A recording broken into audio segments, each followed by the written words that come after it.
बिस्मिल्लाहिर्रहमानिर्रहीम। अस्सलाम वालेकुम डियर स्टूडेंट्स, कैसे हैं आप? उम्मीद है कि आप सब खैरियत से होंगे। अच्छा बेटा, लास्ट हम जो टॉपिक डिस्कस कर रहे थे यूनिट नंबर 1 मेजरमेंट्स का, डायमेंशंस, तो उस चैप्टर में हमने डायमेंशन एनालिसिस को डिटेल के अंदर डिस्कस किया। उसमें डायमेंशंस के जो फ़वाइद थे, सिग्निफिकेंस थे, उनको हमने जो है वो डिस्कस किया कि डायमेंशंस एनालिसिस को यूज़ करते हुए हम किसी भी इक्वेशन की करेक्टनेस को चेक कर सकते थे। हमने ये देखा कि हम कोई भी अननोन क्वांटिटी है जिसकी डायमेंशन हमें नहीं पता, तो उसकी डायमेंशन भी हम फाइंड आउट कर सकते हैं। और हम ये भी देख सकते हैं कि कौन सी ड्राइव क्वांटिटी में कौन सी बेस क्वांटिटीज जो हैं वो इन्वॉल्व है। तो ये सारी सिग्निफिकेंस थी हमारे पास डायमेंशन एनालिसिस की। अब इस डायमेंशन एनालिसिस का जो सेकंड पार्ट है वो डायमेंशन का ही टॉपिक है हमारे पास, के ड्राइविंग अ फार्मूला, कि हम कोई पॉसिबल फार्मूला किसी भी चीज़ के लिए ड्राइव कर सकते हैं और हम डायमेंशन की हेल्प ले सकते हैं। अब इसमें देखें कि आपको एक क्वेश्चन इस तरह से गिवन होगा कि जिस तरह यहाँ पे कि find the expression for time period. अब यहाँ पर हमने टाइम पीरियड के लिए एक्सप्रेशन को फाइंड आउट करना है of a simple pendulum, simple pendulum के लिए। अब आगे वो आपको ना कुछ कंडीशंस प्रोवाइड करेगा। वो कंडीशंस क्या है कि इफ टी टाइम पीरियड मे डिपेंड्स अपॉन मैस, कि वो मैस पे डिपेंड कर सकता है। ठीक है जी, मैस किस चीज का? Mass of the bob. Length of the pendulum पे डिपेंड कर सकता है, या acceleration due to the gravity पे डिपेंड कर सकता है। ठीक है जी, अब इसको हमने सॉल्व करना है। तो हम जरा देखते हैं कि लेट्स सपोज यहां पर हमारे पास जो गिवन डाटा है वो क्या क्या है, इसको जरा देख लेते हैं। गिवन डाटा, ठीक है जी बेटा, पहली बात जो उसने की है कि टाइम पीरियड में डिपेंड्स अपॉन मैस, लेकिन वो डिपेंड कर रहा है मैस पे। अब डायरेक्टली प्रोपोर्शनल है या इनवर्सली प्रोपोर्शनल है इसका हमें नहीं पता, तो हम यहां पर ये लिख तो लेते हैं कि time period is directly proportional to the mass. लेकिन अब हमें इसका पता नहीं है, तो हम इसकी पावर लेट कर लेंगे। लेट सपोज मैं यहां पर इसकी ए पावर लेट कर लेता हूं। बाद में अगर इसकी पावर माइनस में आई तो इनवर्स रिलेशन होगा, और अगर इसकी ये पावर प्लस में रही तो फिर ये हमारे पास डायरेक्ट रिलेशन होगा। तो ये बेटा बन गई हमारे पास इक्वेशन नंबर 1। अब इसी तरह दूसरी चीज जो है कि लेंथ ऑफ द पेंडुलम पे भी ये डिपेंड कर रहा है, लेकिन अब यहां पर फिर हमें नहीं पता कि डायरेक्टली है या इनवर्सली है, तो इसको भी ऐसे लिख लेते हैं कि time period is directly proportional to the length, लेकिन इसको भी एक पावर दे देंगे। ठीक है जी, और ये पावर की वैल्यू हमें बताएगी एंड में कि क्या अब ये डायरेक्टली प्रोपोर्शनल है या इनवर्सली प्रोपोर्शनल है। अब इसी तरह लास्ट चीज वो बात कर रहा है कि and acceleration due to the gravity, और ये जी में भी डिपेंड कर रहा है। तो अब इसका भी हमें नहीं पता कि आया ये डायरेक्टली प्रोपोर्शनल है या इनवर्सली प्रोपोर्शनल है, तो हम क्या करेंगे, हम इसकी भी एक पावर लेट कर लेंगे, और इसकी पावर लेट करने के बाद इसको भी हम फाइंड आउट करेंगे कि आया इसकी पावर प्लस में है या माइनस में है। वो एंड में डिपेंड करेगी कि भाई ये डायरेक्ट रिलेशन है या इनवर्स का रिलेशनशिप है। अब बेटा यहां पर हमारे पास 3 इक्वेशंस जो हैं वो आ गई हैं, तो हम इन 3 इक्वेशंस में डायरेक्टली रिलेशन है सब में, तो इसको कंबाइन कर लेते हैं। जब इन इक्वेशंस को हम कंबाइन करेंगे तो ये हमारे पास क्या इक्वेशन आएगी, देखें, T is directly proportional to mass, और उसकी पावर क्या है A, लेंथ उसकी पावर क्या है B, और ग्रेविटेशनल एक्सेलरेशन उसकी पावर क्या है C। अब जब हम प्रोपोर्शनैलिटी कांस्टेंट को यहां से रिमूव करेंगे तो यहां पर एक कांस्टेंट को इंट्रोड्यूस करना पड़ेगा। तो बेटा हमारे पास जो इक्वेशन है वो हमारे पास क्या बन जाएगी कि T is equal to constant, यहां पर एक कांस्टेंट टर्म आ जाएगी। ठीक है जी, और फिर यहां पर मैस A, लेंथ की पावर B, और G की पावर हमारे पास C आ जाएगी। अब ये जो इक्वेशन है इसको हम इक्वेशन बना लेते हैं, और हम अब यहां पर क्या करेंगे, इन तमाम जो भी पावर्स हैं इनकी वैल्यूज फाइंड करके इसमें पुट कर लेंगे। इसको हम इक्वेशन नंबर A का नाम देते हैं कि ये हमारे पास क्या जी, इक्वेशन नंबर A। अब हमने क्या करना है कि A, B और C इनकी पावर्स को फाइंड करके हम क्या करेंगे, इसमें वैल्यूज को पुट कर लेंगे। तो एट द एंड हमारे पास टाइम पीरियड का जो रिजल्ट है वो आ जाएगा हमारे पास। ठीक है जी, अब बेटा यहां पर हमने क्या करना है कि हमने अब इस इक्वेशन के अंदर डायमेंशंस को पुट करना है। तो मैं यहां पे इसको सॉल्व कर लेते हैं। हम कहते हैं जी putting dimensions in equation number A, in equation A, कि इक्वेशन A में अब हम डायमेंशंस को पुट कर लेते हैं। तो आप यहां पर देखें, यहां पर है जी हमारे पास टाइम पीरियड। अब टाइम पीरियड में हम अगर बात करते हैं तो बेटा इसकी डायमेंशन हमारे पास m raise to the power 0, क्योंकि m तो मास तो इसमें इन्वॉल्व ही नहीं है, लेकिन हमने इसको देखना होगा। लेंथ 0, लेकिन अब t जो है उसकी पावर क्या बन जाएगी -1, ठीक है। तो ये हमारे पास किस चीज की है, सॉरी ये +1 है हमारे पास, ये किस चीज की है जी, ये टाइम पीरियड की हमारे पास डायमेंशन आ गई। अब जो कांस्टेंट है, तो लास्ट लेक्चर में डिस्कस किया था कि कांस्टेंट की कोई डायमेंशन नहीं होती, इसलिए इसको हम छोड़ देंगे। अब नेक्स्ट हमारे पास है मास, तो इक्वेशन के इस साइड पे हमारे पास आ रहा है जी मास। अब बेटा मास और इसकी पावर क्या है, a है, जो कि हमने पावर लेट की है, इसको हमने सॉल्व करना है। अब इसी तरह अगर हम लेंथ की बात करें तो लेंथ की डायमेंशन क्या है, वो l ही है, और इसकी पावर क्या है जी b, ठीक है। इस तरह जब g की बात करेंगे तो g हमारे पास क्या है, दैट इज ग्रेविटेशनल एक्सेलरेशन। तो एक्सेलरेशन की हमारे पास क्या होती है, Lt-2, लेकिन इसकी पावर यहां पर क्या आ रही है, c पावर आ रही है। अब हम नेक्स्ट स्टेप में क्या करते हैं कि इन तमाम डायमेंशंस को, मास की, लेंथ की और टाइम की, इनको अलग अलग करके लिख लेते हैं दोनों साइड पे। तो आप देखें कि यहां पर अगर मैं मास की डायमेंशन को लिखता हूं तो m, लेकिन इसके ऊपर पावर क्या आ जाएगी 0, ठीक है। इसी तरह अगर मैं बात करता हूं लेंथ के हवाले से तो इसकी पावर भी क्या आ जाएगी 0, लेकिन अगर मैं यहां पर टाइम पीरियड की बात करूंगा तो इसकी पावर अब 1 आएगी, क्योंकि देखिए यहां पर 1 मौजूद है। अब इस साइड पे आते हैं, नेक्स्ट साइड पे बेटा अब मास की बात कर लेते हैं। तो मास देखें सिर्फ यहां पे इन्वॉल्व है, बाकी कहीं पे इन्वॉल्व नहीं है। तो जब हम बात करेंगे तो मास के हवाले से तो इसकी पावर क्या आ जाएगी, a, इसकी पावर सिर्फ a आ जाएगी ना, 1 है, a से मल्टीप्लाई होगा तो a आ जाएगा, बाकी कहीं पर मास इन्वॉल्व नहीं है, ठीक है जी। अब बेटा इसके बाद हम नेक्स्ट बात करते हैं जी लेंथ के हवाले से। तो जब लेंथ के हवाले से बात कर देखें, एक तो इसके ऊपर पावर आ जाएगी b, दूसरा यहां पर इसकी वैल्यू 1 है, 1 c से मल्टीप्लाई होगा तो प्लस c, ये इसकी मतलब पावर आ जाएगी। इसी तरह अब यहां पर हम नेक्स्ट बात करते हैं टाइम पीरियड की। तो टाइम पीरियड यहां कहीं इन्वॉल्व नहीं है, लेकिन यहां पर है और उसकी पावर -2 है। तो -2 जब c से मल्टीप्लाई होगा तो ये -2c के बराबर बन जाएगा हमारे पास, ठीक होगी बात। अच्छा यहां पर अब ये तो हमारे पास हर एक डायमेंशन की अलग अलग पावर्स आ गई हैं। अब हमने क्या करना है कि हमने दोनों साइड्स पर सेम क्वांटिटीज की पावर्स को क्या कर लेना है, कंपेयर कर लेना है। तो मैं यहां पे कहता हूं कि comparing powers on both sides, powers on both sides, के दोनों साइड्स पर पावर्स को हम क्या कर लेते हैं, कंपेयर कर लेते हैं। तो बेटा सबसे पहले देखें हम m की पावर को ना कंपेयर करने की कोशिश करते हैं। तो m, अब ये जो वैल्यू है इस पे जरा आप गौर करें, तो m की इस साइड पे पावर क्या है a, और इस साइड पर m की पावर क्या है 0।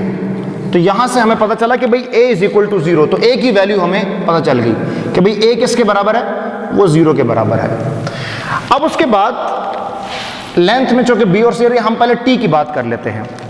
तो अगर हम t की बात करें तो इसके जरा कंपेयर कर लेते हैं दोनों साइड पे। तो बेटा आप देखेंगे t की यहां पर पावर कितनी है, -2c, ठीक है जी। दैट इज इक्वल टू इस साइड पर हमारे पास t की पावर कितनी है, 1, किसके बराबर आ रही है, 1 के बराबर आ रही है। तो बेटा यहां से जो हमारे पास c की वैल्यू बनेगी वो हमारे पास क्या बन जाएगी, -1/2, ये वैल्यू हमारे पास आ जाएगी। 2 यहां आएगा तो ये -1/2 हो जाएगा। इसका मतलब कि c की पावर हमारे पास क्या बन गई, -1/2। अब इसी तरह हम लेंथ के लिए भी फाइंड कर लेते हैं, ताकि हमारे पास जो b है उसकी पावर भी आ जाए। तो अब देखें लेंथ के लिए सॉल्व करते हैं। इस साइड पावर क्या है, b plus c, that is equal to, इस सेट पावर क्या है जी, 0। तो यहां से अब हम इसकी वैल्यू को पुट करते हैं, ठीक है जी। तो देखिए बेटा b प्लस, अब c की वैल्यू क्या है, -1/2, दैट इज इक्वल टू 0। तो यहां से b की वैल्यू हमारे पास क्या बन जाएगी, वो 1/2 की वैल्यू बन जाएगी। तो यहां पर आप देखें कि बेटा हमारे पास जो तीनों पावर्स हैं उन तीनों की वैल्यूज जो है वो हमारे पास आ गई हैं। a की पावर 0 आई, c की पावर -1/2 और b की पावर 1/2। अब हम ये काम करते हैं कि हम इसको इक्वेशन को, जो हमारे पास इक्वेशन नंबर a थी, ये देखें इसमें पावर्स की वैल्यूज को पुट कर लेंगे, ठीक है जी। तो मैं यहां पे कहता हूं कि अब यूजिंग द पावर्स ऑफ या the values of A, B and C in equation A, कि अब इक्वेशन ए में इन तमाम वैल्यूज को हम पुट करके देख लेते हैं। तो बेटा इक्वेशन ए हमें क्या वैल्यू प्रोवाइड करे, देखें T that is equal to constant M, तो एम के ऊपर क्या है जी, ए है, तो यहां पर ए की वैल्यू क्या है 0, तो इसको 0 पुट कर लेते हैं। नेक्स्ट है लेंथ की पावर क्या है बी, और यहां पर बी की वैल्यू क्या है 1/2 पुट कर लेते हैं। नेक्स्ट है जी हमारे पास जी की पावर क्या है सी, तो यहां पर पावर क्या पुट करेंगे, सी की पावर क्या हमारे पास -1/2। अब देखें m की पावर 0, तो ये तो 1 के बराबर हो जाएगा, तो इसको हम नेग्लेक्ट कर लेते हैं। ये हमारे पास बन जाएगा कांस्टेंट, और यहां पर लेंथ की पावर 1/2, बेटा ये -1/2 है, तो इसको हम इस तरह लिख सकते हैं g 1/2, ठीक है, नीचे जाके प्लस में हो गया। अब देखें ये दोनों के ऊपर हाफ आ रहा है, तो हाफ की पावर आपको याद है कि ये अंडर रूट के बराबर होती है, तो t इज इक्वल टू यहां पर हमारे पास आ जाएगा constant √L divided by g। अब ये जो कांस्टेंट है इसके बारे में आप लोगों ने पढ़ा हुआ है 10th क्लास में, कि जो कांस्टेंट की वैल्यू है ये हमारे पास क्या है, ये है 2π, ठीक है। तो फिर ये फार्मूला हमारे पास क्या बन जाएगा, ये फार्मूला हमारे पास बन जाएगा t is equal to 2π √L divided by g।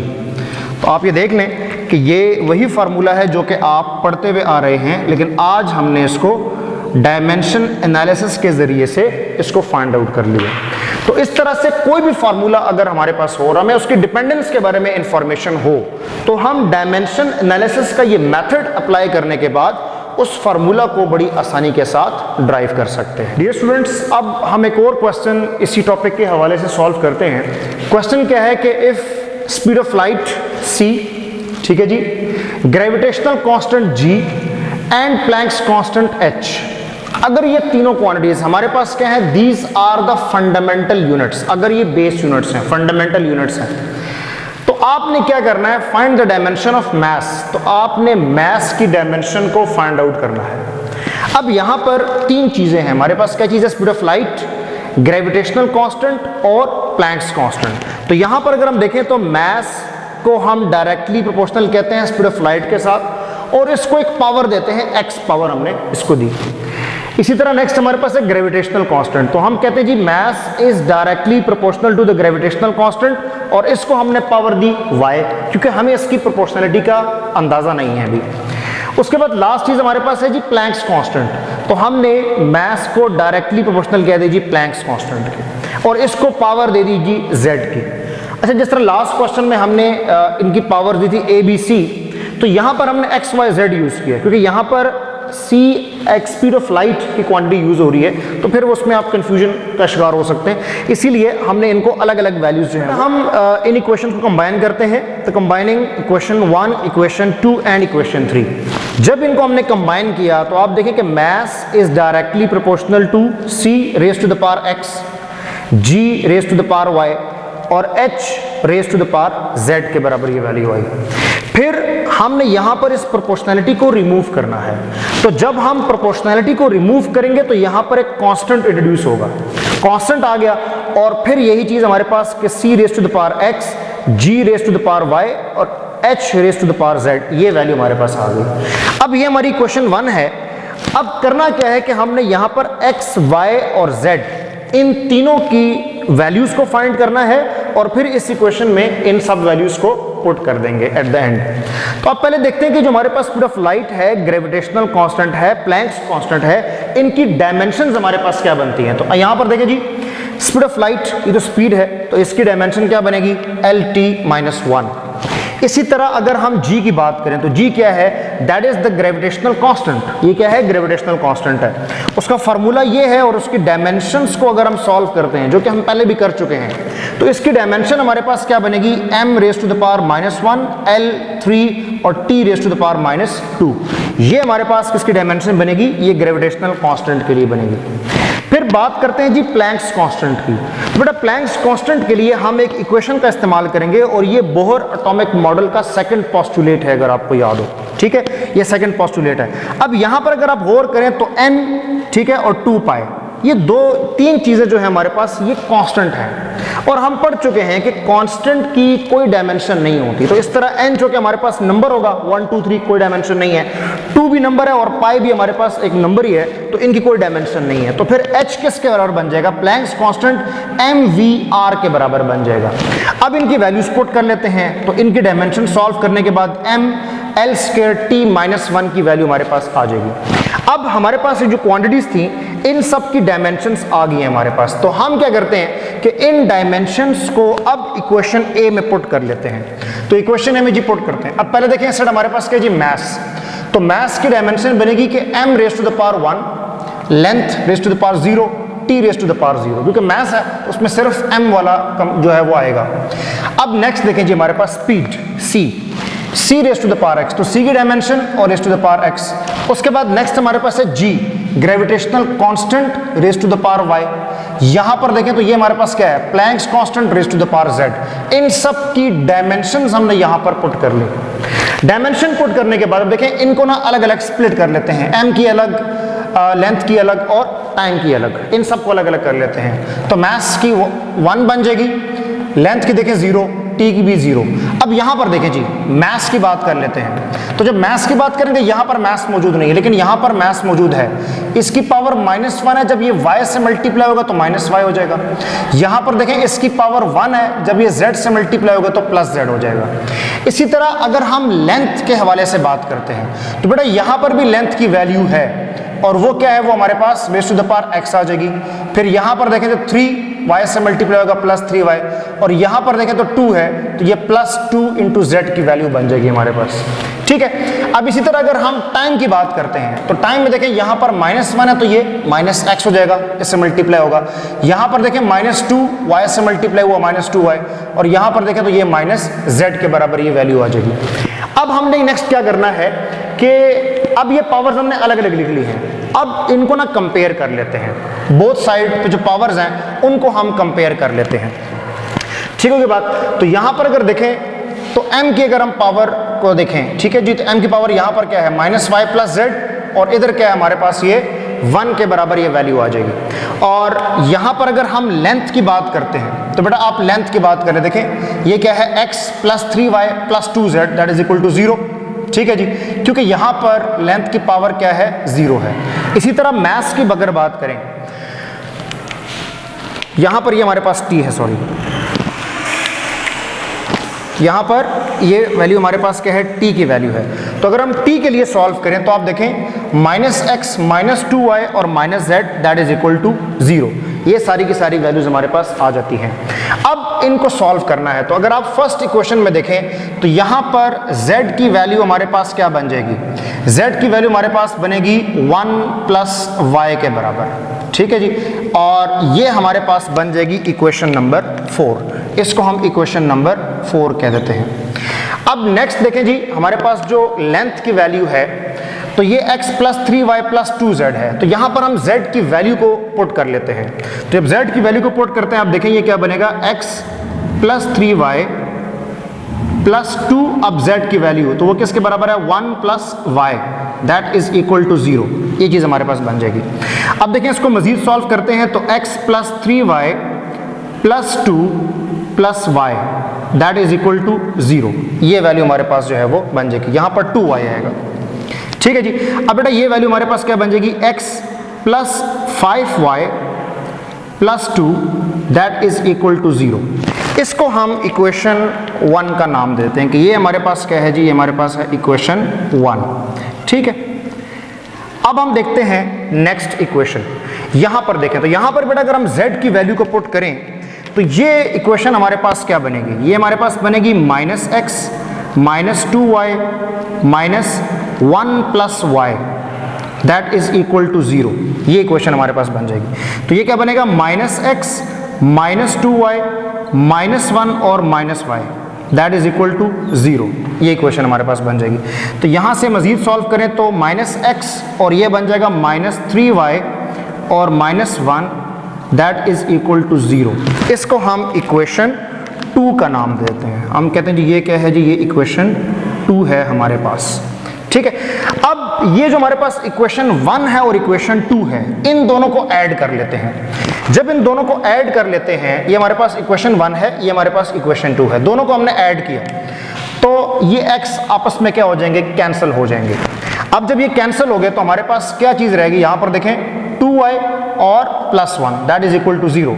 तो यहां से हम लिख सकते हैं कि 2y that is equal to -1 और फिर y की वैल्यू हमारे पास क्या बन जाएगी बेटा, ये 2 वहां जाएगा तो ये -1/2 के बराबर ये वैल्यू आ जाएगी। तो यहां से आप देखें कि y की जो वैल्यू है वो किसके बराबर आ रही है, -1/2 के बराबर आ रही है। अब हम इस इक्वेशन नंबर 4 को देखें तो z is equal to 1 + y। तो यहां पर हम देखें z is equal to 1 plus, अब y की वैल्यू हमने यहां पर पुट कर दी है। तो जो यहां से z की वैल्यू आएगी वो हमारे पास किस चीज के बराबर आएगी, तो देखें z that is equal to, जब इन दोनों को सॉल्व करेंगे तो ये हमारे पास 1/2 के बराबर ये वैल्यू आएगी। तो z किस चीज के बराबर है, z हमारे पास है बेटा 1/2 के बराबर। ठीक है जी, तो ये z की वैल्यू भी आ गई। अब हम इक्वेशन नंबर 6 जो है इसमें अप्लाई करते हैं ये z और y की वैल्यूज और x की वैल्यू को फाइंड आउट कर लेते हैं। तो आप देखें कि यहाँ पर -x -2y, तो y की वैल्यू क्या है -1/2 और यहाँ पर क्या है जी नेक्स्ट हमारे पास -z, तो माइनस और z की वैल्यू पुट कर ली। जब इसको हम सॉल्व कर लेते हैं तो ये देखें हमारे पास यहाँ पर 1 आ जाएगा और यहाँ पर -1/2 और ये इक्वेशन इक्वल टू 0 के होगी। अब मजीद जब इसको सॉल्व करेंगे तो यहाँ से x जब वहाँ जाएगा तो x किसके बराबर आ जाएगा, ये भी 1/2 के बराबर आ जाएगा। तो यहाँ से बेटा हमें इन तीनों की जो वैल्यूज हैं इसके बारे में इंफॉर्मेशन मिल गई। कौन कौन सी वैल्यूज, y, z और x की पावर्स के बारे में हमें वैल्यूज जो है मिल गई हैं।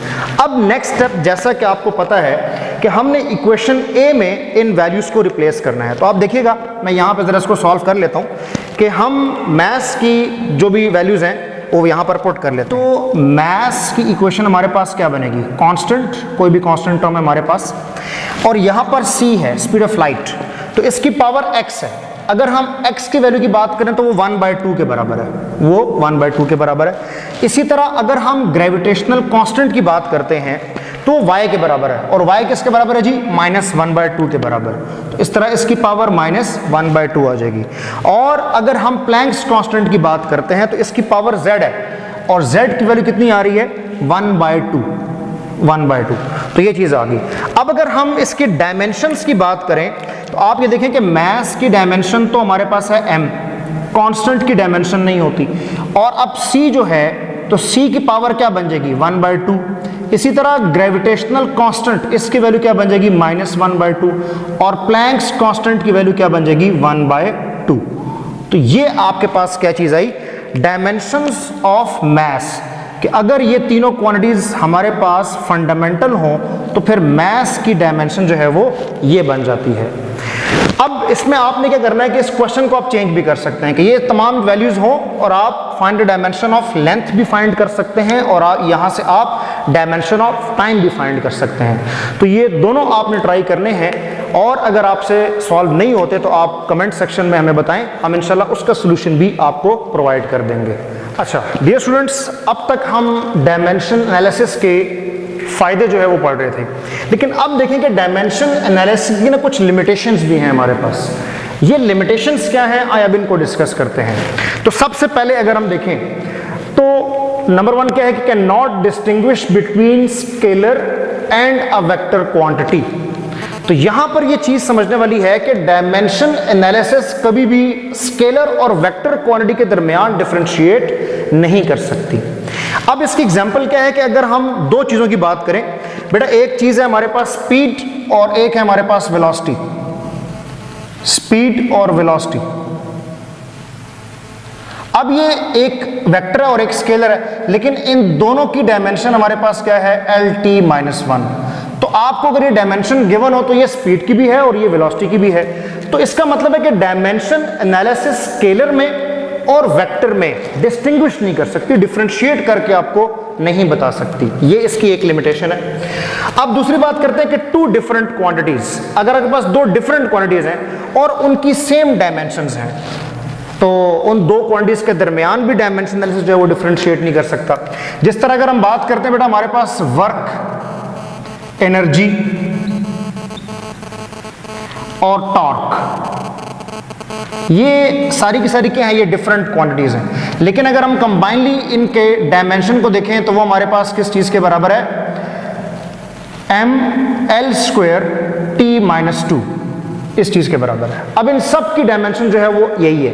तो आप देखिए कि डायमेंशन अगर आपको गिवन हो तो आप इससे प्रेडिक्ट ये नहीं कर सकते कि ये वर्क है, एनर्जी है या टॉर्क है, क्योंकि तीनों की डायमेंशन क्या है, सेम है।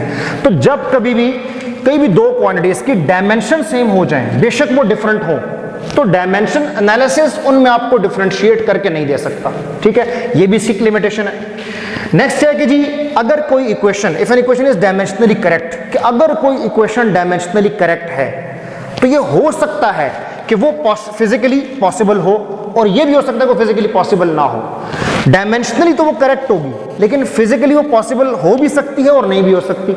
इसकी एग्जांपल इस तरह लेते हैं कि देखें, अगर हम काइनेटिक एनर्जी की बात करें तो इसका फार्मूला अगर हाफ mv² लिखें तो ये बिल्कुल ठीक है, लेकिन अगर हम इसको mv² लिख लें तो भी डायमेंशनली तो ये करेक्ट है, डायमेंशनली तो गलत नहीं है, ठीक है। लेकिन डायमेंशनली ये करेक्ट होने का मतलब हर किसी ने कि ये इक्वेशन ठीक है, ठीक इक्वेशन ये है, ठीक है। तो इसका मतलब ये हुआ कि कोई भी इक्वेशन अगर डायमेंशनली करेक्ट हो जाए तो ये 100% ऐसा नहीं कि वो बिल्कुल ठीक है, ठीक है, उसमें कोई ना कोई फॉल्ट आ सकता है, ठीक है, ये भी इसकी एक लिमिटेशंस है। लेकिन हाँ, एक बात याद रखिएगा कि कोई इक्वेशन अगर हमारे पास डायमेंशनली करेक्ट हो जाए, ठीक है, इनकरेक्ट हो जाए, तो फिर वो फिजिकली बिल्कुल पॉसिबल नहीं है। लेकिन अगर करेक्ट हो जाए तो वो फिजिकली पॉसिबल है भी और नहीं भी, ये इसकी एक लिमिटेशन है। उसके बाद देखें कि dimension analysis can not predict the dimensional constant appeared in the formula. जिस तरह भी हमने एक फार्मूला ड्राइव किया टाइम पीरियड के लिए, तो उसके अंदर एक कांस्टेंट आया, उसको हमने कुछ इस तरह से लिखा,